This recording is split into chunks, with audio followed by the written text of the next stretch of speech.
যে খেলাফত প্রতিষ্ঠা করা দেশে নামাজ রোজা হজ যাকাতকে যেভাবে আমরা ফরজ মনে করি, খেলাফত রাষ্ট্র ব্যবস্থা প্রতিষ্ঠা করা, সেটা ইসলামী হুকুমত হোক খেলাফত হোক, এই রাষ্ট্র ব্যবস্থা প্রতিষ্ঠা করাও ফরজ।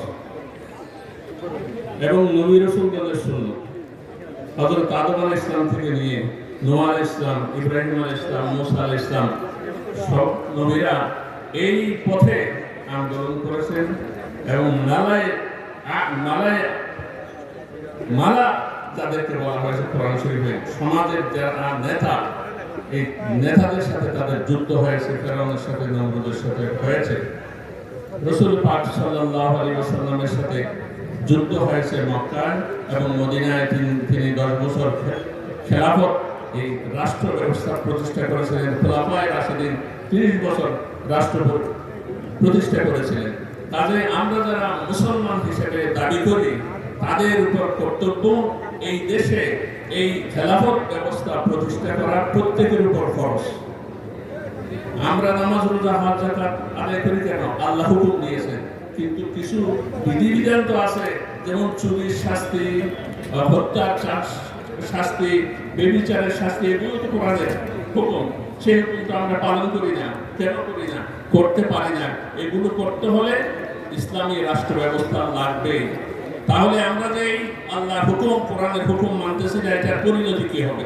কাজেই সবাইকে, প্রতিটি মানুষকে, প্রতিটি দিনদারকে এই রাষ্ট্র ব্যবস্থা নিয়ে চিন্তা করতে হবে। এক।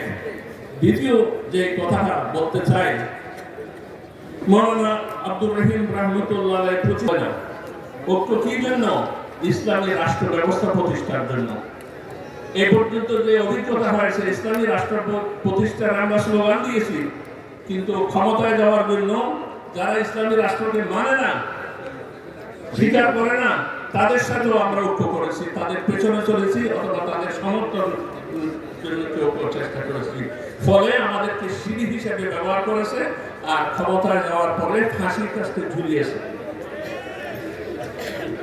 কাজে যারা ইসলামের জন্য ঐক্যবদ্ধ, প্রতিশ্রুতিবদ্ধ, তারা যদি ইসলামী বিপ্লবের জন্য শপথ না নেয়, তাহলে আবারও আমাদেরকে সিঁড়ি হিসেবে ব্যবহার করবে।